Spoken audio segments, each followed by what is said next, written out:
Gentleman is recognized. Thank you, Mr. Speaker. Mr. Speaker, I'm pleased to rise in support of the bipartisan, bicameral Joint Consolidation Loan Separation Act, led in the Senate by my colleague from Virginia, Senator Mark Warner, and led in the House by the gentleman from North Carolina, Congressman David Price. Student loans should provide a pathway to opportunity, not saddle borrowers with a lifetime of burdensome debt, especially if the loans don't even belong to them. Regrettably, many borrowers' financial well-being has been made worse by student loans jointly held by their sponsors or former spouse.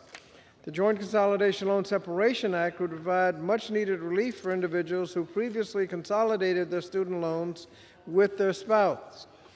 Although Congress eliminated the Joint Consolidation Loan Program in 2006, it did not provide a way for borrowers to sever existing loans, even in the event of domestic violence, domestic abuse, or unresponsiveness from a former spouse after a divorce.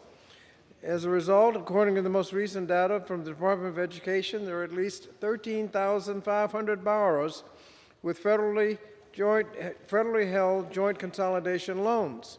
The Joint Consolidation Loan Separation Act would allow borrowers to submit an application to the Department of Education to split the joint consolidation loan into two separate federal direct loans.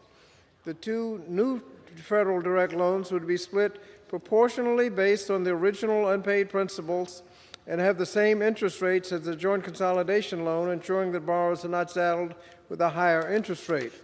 Importantly, the bill provides a pathway for an individual to apply to separate a loan from a spouse or current spouse, a former spouse or current spouse, including in the event of an absentee or unresponsive spouse or an act of violence or economic abuse.